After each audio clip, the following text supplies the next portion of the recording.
Hey everyone, Kyle once again. Well, and welcome back. The reason I'm sitting like kind of sideways like this, because I'm doing one of the reviews that I loved from my childhood. This is one of the films that I really grew up watching. Just like with like all other ones, like I mentioned, like from my childhood, like 101 Dalmatians, the original 1961 film. This was a film that I grew up that I really grew up as well, and which is the film that's right, which is film that is right behind me. That film, I'm doing the movie review on The Land Before Time, which I have the original. I do have on VHS. So I do have on VHS. Well, I had a lot of the other sequels on VHS, but I just got the original one on DVD, and I also got this one too, the anniversary edition of the first film. The reason why I have the anniversary edition of this one, but I like to keep this one because it has like the original poster cover, like, you know. So that's why I like to keep both of them. So um so yeah, the original looking cover, and this one is like the anniversary edition of The Land Before Time. Uh, I'll use this one. Actually, I'll just stick with this one. So Land Before Time, once again, released another film that was released in November 18th, 1988, fairly old film, and it was directed by Don Bluth, who famously directed from American Tail. This film, he directed a film called Titan AE. That was an anime film, had a lot of good actors voicing, but that film didn't do well at the box office. And he also directed he directed All Dogs. He also directed All Dogs Go to Heaven, and he directed Anesthesia. But they directed a couple of films that were really big box office bombs. They were like he directed like the Pebble and the Penguin, a Troll in Central Park. But the big successful films that he directed was An American Tail and this film, Land Before Time.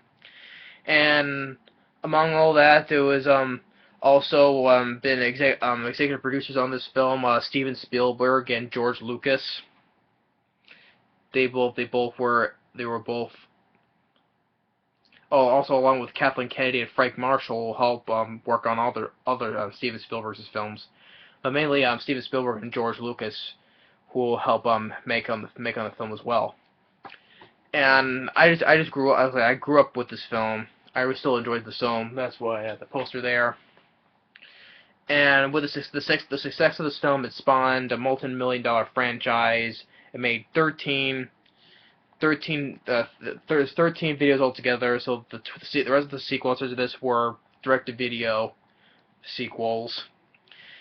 But and on none of the sequels, this is the only film that Steven Spielberg and George Lucas worked on.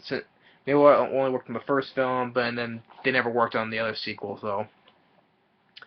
I'll get to the sequels later. For now, I just want to talk just the first one for now. Uh, and not only 12 sequels, and it also spawned a TV show, The Land Before Time, the series, which I still do it. I enjoy the series too. I do have them. Yes, I do watch the series too. I was like, wait, like, oh, this is a kid's film. You're you're too old to watch this. I said before in my previous reviews, there's nothing wrong with watching kids films.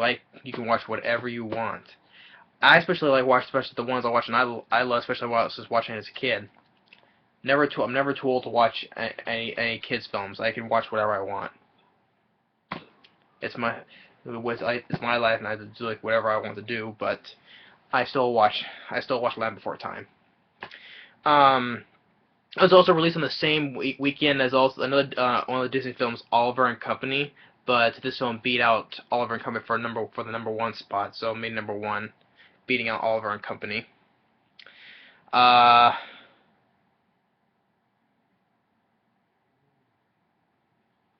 I think this is like the only film that Don Bluth directed that did not involve actor Dom DeLuise. Because Dom DeLuise, he's been like on other films, the films that was directed by Don Bluth, but he did not voice in this one. Um, among other actors and actor voices in this film, I only noticed a few of them. The rest of them still are unfamiliar to me though. But like the person narrating throughout the film was played by Pat Hingle. He's the narrator of this film, which he starred in Maximum Overdrive, that I love, that film I also love. He also, like, in other roles, he starred in the comedy film Larger Than Life with Bill Murray. He was Commissioner Gordon in Tim Burton's and Joel Schumacher's Batman films. Millie knows him in those films, in those Batman films. Tim Burton's and Joel Schumacher's Batman films. He starred in all four of them. And he is the voices in he's the narrator of this in this film. Voice cast member that I know of, Helen Shaver, who voices Littlefoot's mother. She I know her cause mainly from Tremors 2 Aftershocks. Which I enjoyed her in Tremors 2 Aftershocks, and also in the original Amityville Horror. So she voices Littlefoot's mother in this. And another one that one the only other cast member that I do recognize, Judith Barsi, which I mentioned she was in Jaws 4: The Revenge as little girl Thea, which I mentioned in the review. She was the little girl that was murdered in real life. So this is like one of the last films that she did after the year after Jaws 4: The Revenge, which is sad. Tragedy. But she voices Ducky in this film. So the story takes place, of course, in the time of the dinosaurs. All the you see all the your main characters that hatch from their eggs. Littlefoot's egg, got a little bit mishap, with some other egg stealers and floats down a river, and finally on land where he is hatched at work with his mother and grandparents. He's a little more older now, and he tries to he meets Sarah, the Triceratops, for the first time. Get a little fight there, but they get separated from their parents. The fight splits them up. Tells them, we're our own species, we stick together, we don't talk to other species. Then gives he finds the last tree star, treat it well, or take care of it, or eat it, But then an earthquake happens, which they call Earthshake. So the earthquake, it separates before the earthquake, while they're sleeping, a Littlefoot falls frog and bumps into Sarah again. They're playing with little bubbles, and then they run into a Tyrannosaurus Rex, which the dinosaurs they call the meat eaters in this film. They call them sharp teeth, or sharp tooth for a single. If it's a single one like a Tyrannosaurus Rex, they call them sharp tooth. But the sharp tooth, and I call the main one is a Tyrannosaurus Rex, but just call them sharp tooth. So the sharp tooth, they chase Littlefoot and Sarah. Then Littlefoot's mother fights the sharp tooth. Then the earthquake happens, and the sharp tooth falls down in between the cracks, and Sarah is separated from her father, separate from her family. But then Littlefoot's mother is fatally injured. Tells him, he must go without her. She's dying. Find the Great Valley. Let your heart guide you. That's what she gives this little piece of advice, And then she silently passes away. So Littlefoot is now on his own, feeling all sad. Then then sees the tree star the mother gave her is falling, floating down. So he decides to keep it, not eat it. Keep it, not eat it. And then he starts for a little bit. He starts walk on his own. Then he meets Ducky, who's swimming and sees him. He tries to tell her, not supposed to talk to whoever, but feels sorry that she's not, because she also got separated too. So they like do a little game, like don't step on the crack or you fall and break your back. Try to eat some of these leaves, but then something falls out of the tree, and then that's where they get to introduce Petrie, the pteranodon, or they call it flyer. But he doesn't know how to fly, so like I said, he climbed the tree, But he doesn't know how to fly. They're trying to teach him, but he doesn't want to. And then, while Sarah, she's inside the cannon, she sees the body of the sharp tooth that fell, thinking it's dead. Starts playing with it. Hitting it. And when she starts running towards it again, the sharp tooth opens its eye. And then she scares to run away. And then while the others they're running, but then they bump into Sarah, tells them that Sharptooth is alive, but Sarah but a little bit keeps telling them that Sharptooth is dead. And then she scares Ducky and she falls down a little bit and goes in this little tall grass spot and finds an egg, and this is when we get Spike. He's in the egg and tells to come out, and then it come out, you are late. Yep. And they found out that he's a spike-tail Stegosaurus, but Spike-tail, so she calls him Spike, and eats eats the grass around him.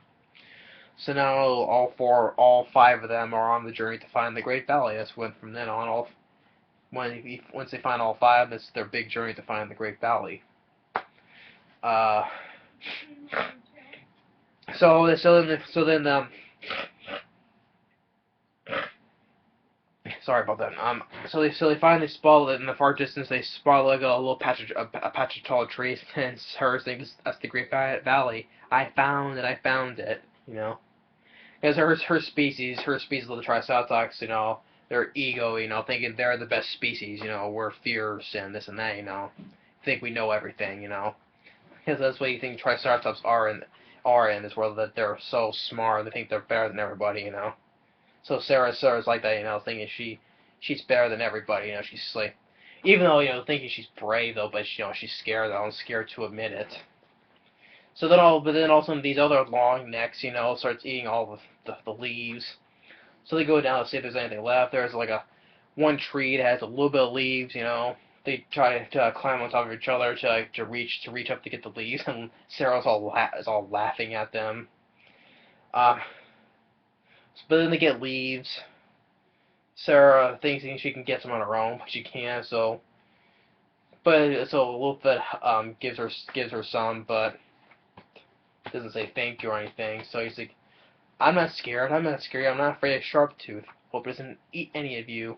So all of them except for Wolfett decided to sleep next to each other. So thinking that that Sarah will protect them. But Littlefoot decides to sit in one of those, like a big footprint. But then Ducky Petrie decided to join, and Sarah's like all alone, so he finally decides to sleep all of them together, Until the next morning, Sarah wakes up and hears a sharp tooth. She's like, he'll eat us. But then they'll run away, but the sharp tooth, smashes the tree star, Littlefoot's tree star. Then Littlefoot sees like there's like this big rock that's shaped like a long neck. It was one of the directions that his mother told him to go, saying they're going the right way. So they reach on top. They get on top of this cliff. Sarah thinks, think he's wrong, his mother's wrong, and insults him, thinking her mother was a dumb long neck. So they both get in a fight. They're pushing and shoving each other. So Sarah goes one way and Lilith goes the other way, and the rest of them, they go with Sarah. And then it's where you get, the explosive, the volcano, and the lava, the scene there. Petrie, so one thing leads to another. That Petrie, he gets stuck in the tar pits, the black tar. Lilith first rescues Ducky and Spike, who are stuck. The pits rock is sinking into lava, so they jump off and they get back in the head of the tar pits to rescue Petrie, but they all get covered and get stuck in it. And Sarah's being chased by dome heads, but they're called Pachycephalosauruses. But then they see this big, massive figure, and they get scared and run away. And but it's all the four of them all smushed up together with this black tar, and they're like laughing at Sarah, because they have her upside down, like help, help, and it's like it's us, they're just laughing at her. But then she walks away, all sad, because the narrator, Pat Hingle, say, finally tells them to know that that Sarah was too proud to admit that she was wrong. So they decided to continue without her. But then they hear of the roar of the shark tooth, so they decided to set a trap for him. So Ducky leads the shark tooth through this small hole, water hole that is really deep. And decided that ways on that part there, and so Littlefoot and Spike can push this big boulder and hit on top of his head, thinking that he'll kill him and he'll eventually drown into this and sink into this hole, So the Chartreuse chases Ducky. Petrie, finally learns how to fly and decides to get brave, tries to rescue Ducky, and then Spike and Littlefoot are having trouble pushing this big boulder. Then Sarah finally comes in, knocks it down, hits him on the head, and also took Petrie down with him. And they think he was dead though, but he says, "Oh, you're going without Petrie?" And Ducky hugs him, thinking, "Oh, you're alive. Yep, yep, yep." And Littlefoot is like hearing his mother's voice. Then you hear you see this cloud that was like in the shape of her goes down to this little entrance there, and then finally leads back to the Great Valley. So everyone is at the Great Valley. They meet with their families. Littlefoot's with her grandparents now. That's what's throughout the entire series he's with his grandparents. Sarah's with her father, and Ducky's with her mother, and makes Spike part of her family. This is our new brother, Spike. Petrie's with her mother, and what the narrator was saying said that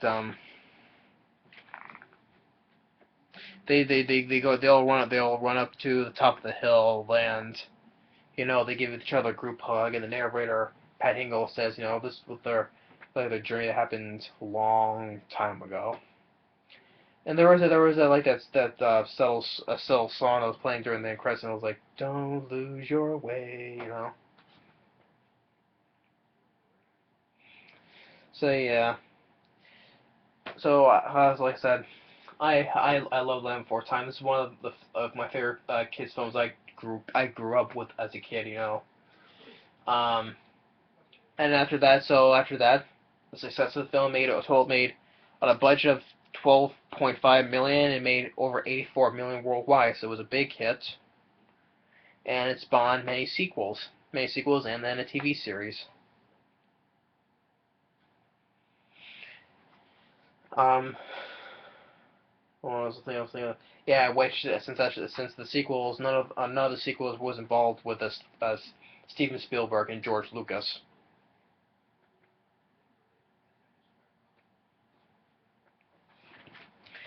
There's something else. Oh yeah, So it has a 7.2 on IMDb. That's I think that's great, and has a 74% on Rotten Tomatoes. I think it's great too.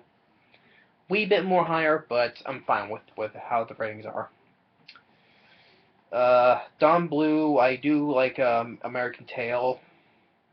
I like Anesthesia. Uh, but this is what I said. Since I grew up with this more, I decided that was Don Bluth's best film.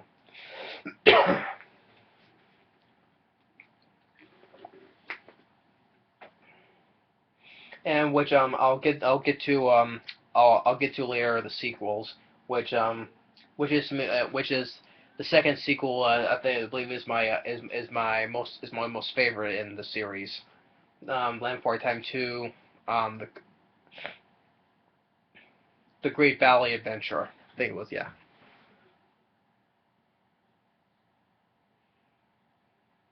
Just want to make sure you get the name right. I think that was the name of the blade. Holly Dello was called. Yes, the Great Valley Adventure. And so this was the only one that was released in theaters, and the rest of them were direct to DVD. But yeah, so next time, so next time I'll get to my favorite sequel in the series, Land Before Time 2, and that's the one I grew up with the most. Because honestly, because I saw that, because I'd say it's my most favorite in the series. Not only sequel wise, but also my favorite one in the entire series. I love the first one a lot, always will be. But Land Before Time 2, the Great Adventure, the Great Valley Adventure, that was the first film that I saw first. That's why I say it's my most favorite film in the entire series. Because I still have the VHS tape of number 2. So that's why I say, because next time I'll get to my favorite film in the franchise is Land Before Time 2, The Great Valley Adventure. So I love the first film, always will be. Great film I grew up with as a kid, and so did the sequel because I saw that film first. Next time I'll get to the sequel. I'll start on the sequels. Well, I won't get to it at the same time. I'll break down the sequels into bits, you know. So next time I'll get to the second sequel. But it's gonna take me some time because I gotta revisit the other sequels because it's been quite a while since I saw those. So, but the second sequel I know the most of all because I saw that film a lot of times. So yeah, that's The Land Before Time, another childhood favorite of mine. Still love that poster. So that's The Land Before Time. I'll also want to one thing before I mention that today was also so I mentioned that today was it's been November 22nd, 2013, and it's been 50 years since the assassination of John F. Kennedy. Just want to point that out. You know, today was can't believe that it's been 50 years since the assassination of John F. Kennedy. 1963, and that was also the year my parents were born. So they were all born in 1963. So that's kind of funny, you know. Born the year that they were born before the assassination of John F. Kennedy. So I just want to point that out. So yeah, November 22nd, 2013. Today it marks the 50th anniversary. Call it anniversary because it's not an anniversary. It's not a happy thing. It's a tragic.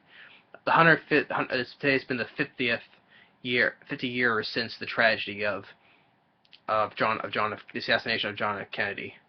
So I just want to point that out. You know. So yeah, 50 years since John F. Kennedy. I can't believe it's been 50 years. But so I just want to point that out. So anyway, that's my review for the first Land Before Time film. So stay tuned on the next review. I don't know if it's going to be the sequel or just another review, but I will get to the sequel as soon as I can later.